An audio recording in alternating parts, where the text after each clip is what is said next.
Outside the Box should be viewed by mature audiences only. This show contains strong language, adult situations, drinking, ass-kicking fun, law-breaking nonsense, running with scissors, and just about everything your mother told you not to do. In other words, we are a bad influence and are irresponsible adults. Viewer discretion is advised.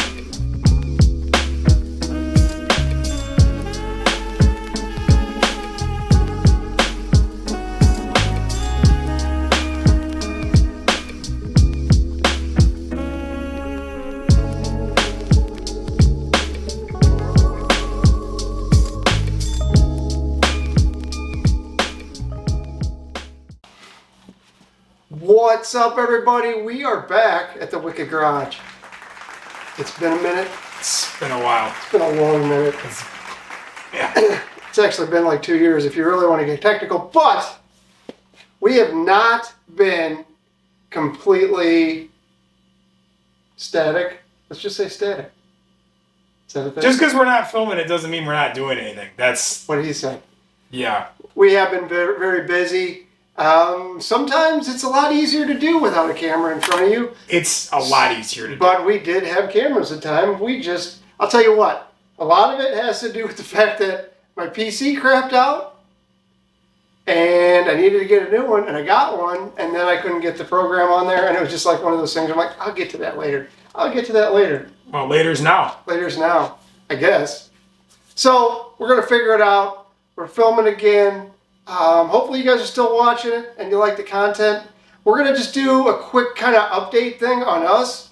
And it's going to be quick because it's fucking hot in here. And we filmed earlier and it was hot. And we had a fan on and it was like you were having to listen to. All you could hear was that. It sounded like you had a helicopter in here. I was like. So we're trying it again. And hopefully it's better this time around anyway. But Pee-wee, what have you been up to?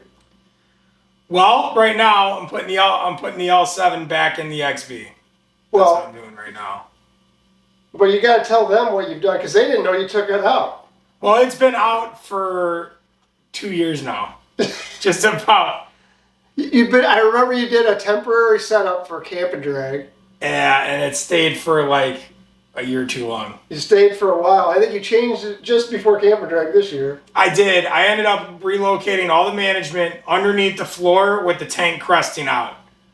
And there was no sub in it. It looked really nice. It was nicely fitted, but it's like kind of blocked. Is that what you're planning on having? It's the finished product? It's what it's going to be until the interior goes full tan. Okay. Because the budget I'm going to need to build what I want is... So it's basically going to be a holdover until you. It's gonna be in there for about a year or two. So, one of the main things that we did on his car is we did the graphics on it, which we did film. We did film that. We filmed all of it actually. It's actually kind of overwhelming because we filmed so much. There's hours. And like he would just let the fucking camera go, and we would just talk and. Mind you, it would probably be really entertaining, probably more entertaining than watching this because of paint fumes and whatnot and us doing it. Oh, yeah. So at some point that's going to come out. I will say I'm a little overwhelmed because we did film a lot. Well, and I'm like, the thing is, even where to start editing, you'd have to go back and watch most of it. Yeah. The hardest part is I couldn't find the beginning when I was just taping it. Oh. So we will have some of that coming up. And if you guys are on Instagram, or not Instagram, on TikTok, make sure to look me up at Sir Lord Oz. I've been doing some of my updates on there, and you could have seen some of that if you follow me on there. You would have seen some of the buildup of his when we did that because I was posting that. Now I got a little bit of mine on there because now we got yours done, you're off, you got your ride kind of situated, and we're winding down in the season. And I've been completely absent from the season. We had a hell of a year last year where we were going. We did mini nats, we did relaxing in the park. We did a lot. We did a lot of traveling last year. A lot of local shows. Did we do anything else? I swear we were doing we did another show that was out of town, but I don't remember offhand. But we were doing a lot of traveling, just even locally. And we did really well with it. I know I actually got into the top 10 at Relaxin last year, which Yeah. was fucking phenomenal. And I didn't expect that. So it was really cool to place in the top 10 of the mini truck show. And who knows if that'll happen again. But, you know, it's going to happen again. It kind It's gonna have to. of lit a fire under me. And then I came home and, you know, we were working on your ride, which took forever because it was like, we started it. I don't even remember when we started it. We started it, I think it was like around October. Okay. The last picture of I have it on the driveway before we brought it in, it was around October. So we started about October, and the idea was to have it done by the New Year's so that we could get his out, I could have Miss Murder here, and I could start on mine, and then we can make it in the spring. And it did not happen. No, but it was one of those things where it was like, I wanted it done right, I didn't want it done fast. You know. And it just became, you know, winter's hard, you know. He's got an hour and a half drive down here.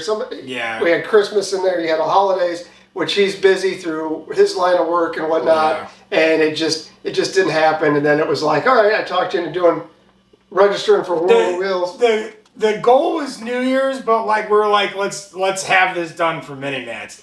No, at first it was World of Wheels. We were gonna have it done for World of Wheels, and it was close.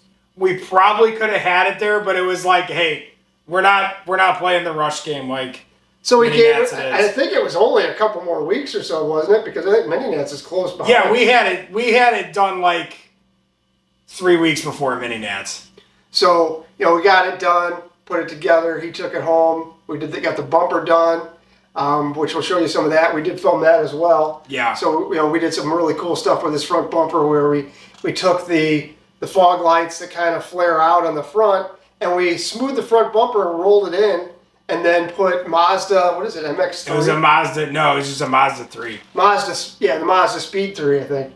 Yeah. And I found some fog lights and a grill insert for that and we grafted it all together. And it turned out phenomenal. I'm really happy with how it is. I was pretty impressed with it. Like, at first I was like, well, how is that going to work? And then it all started coming together. I'm like, it does look cool. It turned out, and as a main thing, we wanted something a lot different. And I get these weird pet peeves when I look at, you know, even the first gens, I see things, I'm like, dude, that's just not right. And something about the way those fog lights on that second gen just flare out drives me nuts, because on the front, you want to flare. It's the running lights on the late models where they, like, flare out and they don't curve in. Yeah, like and it just doesn't look right, so we did it, and it turned out phenomenal, and it was well received, and, you know, it gets a lot of likes, and people notice it. Even if they don't know what it's done, they notice it. And we made it to Mini Nats, and it was a great time because we did get some time, and you know, talking about Mini Nats, we didn't film it this time because we got kind of burned out on some of it. We wanted to be able to just hang out and spend time with friends, and yeah. You know, we got to spend time with JR. Unfortunately, his ride Puddin' didn't make it. Butters. But we got to spend. I think I sat there and talked to him and his wife for an hour and a half. We talked to everybody, and it was great. And then Jimmy, dude, he's like family. You know, every time we see him, he's like, you know, it's such a sad thing that we only get to see each other once a year for a weekend, and you know, we got to figure out a way to make it happen more often. But you know, it was good to spend time with him and his wife. She's always a great time. And, you know, you never know what's going to happen with either one of those two. They're a bit crazy. And, you know, I don't even think we said hi to Dustin down there. I did. Yeah, we did. I don't remember doing it, but... You did. We did. But we didn't spend too much there. But there's quite a few... He's busy. He's always working the drop and wear. And so. Ted's fucking amazing. Ted and the fucking unicorn fucking thing. You know, it's always good to hang out with him. But, you know, Mini Nats was great. We had a good time. And the nice thing was we all drove, you know. Yeah, we all drove everything. We spent the whole winter painting his, and then freaking drove it on the highway down there and drove. You know, Joe drove, Chris drove with his XB truck. I drove in the daily, and dude, it was phenomenal. And you know, that's the best thing. You know, it's one thing that we do this. You know, and I'm not saying there's anything with trailering our vehicle, which I wish I had the opportunity to do sometimes, but it's nice to have the vehicles and to pull into that parking lot, because it's a different story when you pull into the parking lot driving them than it is when you're on a trailer. So it was very cool to do that. And, so we did that. This year was a little different. I was down. You hit some shows. I've been to a few shows this year. It was great. We were at, was it Clean Culture they pulled Best Paint? Yeah, Clean Culture. I took Best Paint in top 30. Which was kind of a big deal because I've never won 2 awards at one show. Yeah, and it was kind of cool too because they had given him the top 30 and the guy disappeared because they kind of just come around and give you the trophies. They don't have an award ceremony. Yeah, they don't do an award ceremony in Clean Culture. It's kind of weird. So they're walking around and then they come back and the guy he's like, oh hey, I meant to give you this too, and he hands it to me and it's the Best Paint award. And I go, well, it's not my car, but thanks, I did paint it. So it was kind of cool. Yeah, you did paint it. So I got some shots of that with the thing, and it was kind of neat. But you did a couple other things. I think you did Slammed Enough and some other stuff. I did Slammed Enough. What else did I do? You did. I did some local stuff. Nothing too crazy. It was just we spent a lot of time doing stuff, and it was just kind of nice to be home and do that and just kind of chill. And I've been focusing on doing this. It's taken me a lot more, and it's getting a little more involved. It's getting a lot more involved, actually. And I'm fighting now because it's like I'm trying not to have it end up being another Raylan. No. And it's very close because I'm finishing. I'm working on it last weekend, and I'm like redoing the wheel wells. I raised the wheel wells in the back. It now sits down lower than it did and level on 18s instead of the 17s I had. But I'm doing the interior plastics and raising all that to accommodate for it so it will all look kind of factory even though I've smoothed it all out and shaved things on the inside.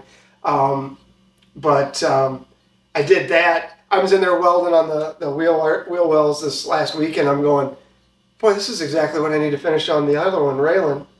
And I go, I guess I could just keep going when I get done with this one. But I was filming, or I was working on it last weekend, and I've known for a while that the rockers were not good on it. I'd start to see the paint or the rust creeping up over the top of the side skirts, and I'm like, oh, okay, just make it through the season, Well, I'm sitting there and I'm welding on it. I'm looking down and I just see jagged metal, and I'm like, you know what? I should take that off and take a look. And it was not pretty. No. Even though I thought it was better than what I was anticipating. I'm filming now, rebuilding those rockers. So that's something that's going to be coming along the way also. And we haven't really filmed anything on the interior because he's been, along with doing the interior on it, I wanted to redo the stereo setup because I was never really happy. Well, I shouldn't say I wasn't happy. I loved the box, but it just didn't look integrated. So we're doing a little more to try to make it so it looks like it's all one piece. I'm pretty impressed with how it's going. We still have some figuring out to do with it, but it's going to look really good when it's done. It is going to look really good, and we're trying to figure out some new things because I'm trying to take the car to another level. Chasing some of the local guys around here that we always seem to end up getting beat by. So it's kind of nice to have that. A little bit of a rivalry thing to just kind of, keep you building to the next level. And, we've got ideas with building LED boards and shit in there for it and whatnot. So we'll see what's going on with it. But I've got a lot of crazy ideas. So, we've got a lot going on. And we wanted to finally sit down. We love doing the couch tunes. I know the couch tunes are not a big video. No. There's not a lot of people that watch it. I do appreciate what you guys do because it's kind of, it's fun for us. We like this to share what we're doing, and it gives us a chance to do that. And it's a lot easier to sit down and do this than it is when we're filming. And I have a tendency to, when I'm filming, doing the car projects, I'll film the first 3 things and forget the next 2. And it's hard to film when you're working on it. It's even harder when you're by yourself. Oh yeah, and it's even less. And it takes longer because it's like, okay, this could take me 2 hours, and now it's going to take me 3 because we got to film it. Yeah, and that does take a toll too. So we've been trying to film what we can, and we want to get you guys the stuff. And sometimes I don't even know if you guys like the actions parts where you're seeing the sparks fly and whatnot. If you do like that, say something down below. We'll show you more of that Because the way I look at it is like, I just want to give you the information and don't want to bore you with a lot of it, although some of that cutting is kind of cool to see. But you know, I know when you're sitting there and you're talking, I'm going to do this, and you're like watching the guy turn the screwdriver, you're like, yeah, this is not cool, man. Tech is tricky. Tech is tricky, and I do want to, you know, I do like it, but it's just one of those things where it's like a fine balance of what to do and what's not. And a lot of times, too, when Pee-wee comes out, it's like, hey, you want to go look at Hot Wheels? You want to go get something to eat? And some tacos? Yeah, that goes on. Although the last time we got a lot done. We got a lot done with the box. There's a lot. And, you know, what I'm doing in the back is compounding into the rest of the interior build. You know, you may have seen the dash, but, you know, we've got the door panels, and I smoothed out all the door panels to the point where there's no window switches, there's no door handles. The last time I was over here, he's got the window switch out of the door, and the wires are out of the door now, and it's like, he's like, where am I gonna put this? I'm like, what do you mean where are you gonna put this? He's like, well, I don't want you to see him. I'm like, well, hide him here. He's like, no, you can see that. I don't want to see him. I'm like, dude. And that's a problem. It's gonna be badass when it's done, but it's like, holy fuck, like we're hitting it. It's another level because I know you've seen pictures, but like when it's gonna be done, there's no door handles, there's no window switches, there's no like. Yeah, I basically hidden everything. I don't want anything seen. You got the key. There's no buttons on the dashboard. There's nothing. No, just the heater control knobs. All it is 3 knobs. That's it. And I like the look. I like that smoothness. It does, you know, take a little bit. He keeps giving me a hard time because I shaved the cup holders. He's like, dude, you fucking. It looks really cool, but like, where do you put your drink? I'll tell you what you do. You pull the seat belt on the other side, and then you put your tumbler in there with the freaking towels that you got to dry the car. The microfiber, you just tuck it in there. That's what you do, and then you get to the show. If not, you have your kid hold it. Here, hold this. Yeah, I can see your kid just like for an hour just. That's not gonna work. It is a thing. It's like, you know, the creature comforts go away because you want that extra coolness, and you know, you shave some things, and it was like one of those things. Like I get in the car the first time without the fucking cup holders, and I'm like, I'm gonna do this. And that's when I came up with the idea. But, you know, it's getting to the point now where we were talking about this with yours because he wants to do his interior tan. And I mean, when I say tan, I want top to bottom tan. I don't want any black left, and it's going to be. And that's the same, you know, with me. I want from the windows down red and all the top windows up is black tweed. And it's cool. It's a lot of work to get there because I'll tell you what, doing body work on a car is one thing. You do it on interior pieces, even though it seems like it's a simple thing. You know, I've done it. I got it in primer. I'm fucking sanding primer, and I got spots where the primer is peeling off because it didn't, you know, the plastic didn't get sanded enough. And I'm just like, okay, those are going over here, and they've gone for fucking 6 months, and then you're finally like. Yeah, and there's no real good way to do a full color change like that. It's not easy. No, the problem with the interior is it does have the textures. You want to get rid of the textures, so you need to put some sanding in it, but you don't want to put too much because too much means you're going to have to deal with it when you're in the and then there's this weird balance where if you put too much gloss in an interior, it starts looking weird. Yeah, but that's... You're okay where you're at, but I've seen it on other cars. In some cars, it looks really weird. We went to Detroit to the Detroit Auto Show a while back, and this was before I had started it. 2 years ago. Yeah, and we were talking about it because we saw a car up there, and I'm like, dude, I think the shiny dashes make it give you that fiberglass '90s look. And it was like a Pontiac Grand Am, and it was pretty well done. Like it was painted, and it had like all everything. It was well done. But it was really shiny on the inside. It was like a little too shiny. We're like, Well, and then I thought about it. I'm like, all right, so I got to go dull. It'll look great. The problem with going dull is, and this is still the same when it's shiny, but the nice thing is I can polish it.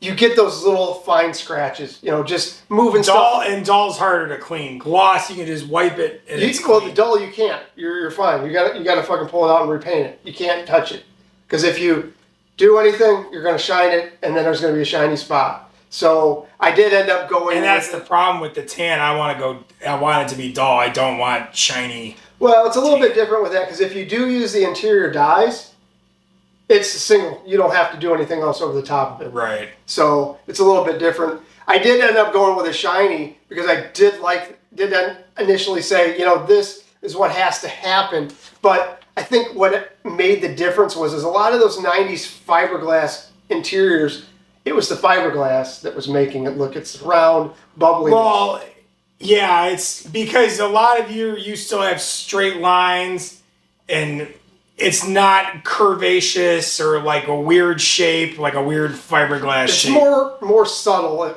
to a certain extent where I took and shaved things. I didn't put like a TV and a speaker and all this other stuff. And I think that helps. It did, I think, a little bit. But, it turned out a lot better than I was anticipating. And it just kind of sent it over the top. And I'm really happy with it. And it's driving me, we fucked with it a bit more today. It was kind of hot here. As you can tell, we're both fucking sweating. It's still warm. And I decided to get this thing down off the jack stands to get it down to look at the rockers close to the ground so I can see it. Because I finally got the side skirts off. And now the roll from the front and rear bumpers, it's going to have that on the sides. You need that visual to figure out what you want to do with the rockers. Yeah, and so I think setting it down was a good idea. I pretty much got it figured out. And the nice thing about it is I found that you can't buy rockers for the XB, but there are what they call these slip-on rockers. You just have to find one that's kind of the shape. Now, since I am changing and not putting the side skirts back on, I can pick how I want it to look. Yeah. And it's just a big piece of metal. I just got to measure. I think you're in the point where it's probably easier to build what you want than to try and find something that'll work, and you know what I mean? Yeah, and that's initially it. So I just have to sit down and go and do the research and sit down and find it. And then, I was even toying with, original idea was to get side skirts off of second gen, or, the rockers off of second gen, and then put the side skirts on it, which would give me that same shape. But I think I'm just going to go, because we're looking for second gen side skirts. Here's the funny thing. They're rusted too. A couple of years ago, you would have been able to find them. But with the way the market's changed, people are not. When the motors used to blow up, people would scrap them. Yeah. That's why for years I was able to find really good parts. I was finding RS parts. I was finding aftermarket stuff. I was finding TRD upgrades. And now when they blow up, you fix them because the car's still worth fixing. So when you find them, they're rusted. They're rusted out. So I'm going to go a different way. I'm going to figure out. I do know Dodge Neon ones will fit. I don't think that they're what I want. So we're going to play with that a little bit. I did come up with a new idea too, because I'm going to cut the front fender and make the rocker go all the way forward, and that the fenders are going to end right about the same height as the door to kind of give it a more of a smooth look. Hopefully that works. We'll see how it goes. That's the idea right now, and you never know until you start working on it and things go that way. I already kind of did that on Raylan because I was having issues with that on there, and I did it, and it like looks pretty cool, so it should work out. But I'm thinking, that way, and doing it that way, when I put whatever sides or rocker I find on there, it'll be uniform all the way up, and I don't have to figure out how to make it work with the fender rolling over the top of it. So I think that'll work out pretty good, because I had started to do that on the other side, and I kept the spot where the rocker ends and where the fender would go over, and I kept it, and it kind of broke, and then I'm welding, and part of it's gone, and I'm like, oh, well, we'll figure something out. Yeah. So, but, we did a lot of that, and there's a lot of other stuff that we're working on too. We've got, we've always got something going. We do want to get back and do some stuff on more. He's got some interior neons he wants to put on. We want to do a video doing that, because I see a lot of people that don't know how to do it, or, what we would consider the proper way, because we don't, we're not the ones that are like, I got in a car at work and there's a switch for the lights, and it's got like a dial, and then there's wires going to each wheel well, where you put your feet on under the dash and under the seats, and I'm like, Yeah, maybe we need to make a video to show people because it's not that hard. Right. It just takes a little bit more effort, and you could do it and have it, 10 times better. And a lot of times you can do it with a panel popper, a 10 millimeter, and a screwdriver. Mm-hmm. Yeah. And just running some wires, which sucks a lot of the time. Don't get me wrong, but I have the problem where I'm running out of room. Yeah. I've got so much wiring to the back that it's like. Oh yeah, I know that because when you're trying to run two 4-gauge wires from the front to the back, and then my other side, it's all audio stuff. So it does get tricky, but there's ways around it. You know? And we could actually run them under other things, but we don't. So, but we're gonna shut it off here. Hopefully you guys are enjoying it. I know us sitting here talking is not the most crazy thing to watch, but we like to talk to you guys about this stuff. It keeps us motivated, and we do want to talk about the Scion community. The Scion community is kind of going by the wayside. And we don't like seeing it. We're trying to keep that society, that culture alive. We want you guys to jump on our Facebook page, which is Outside the Box Videocast. On there, show your stuff, put content in there. Even that's kind of grown stagnant for us because we kind of got away from things and whatnot. But we do like that. Your comments, your feedback is all welcome. So if you guys are saying it's cool, you got ideas, throw them down there below. Whatever, we want to hear from you. And that being said, all the other shit, push the button, the bell, all that crap. The button and the bell. Like, share, and describe, as Tony Hawk says on his podcast. So, all right, guys, thanks a lot for watching. Keep us informed, and we will see you very soon.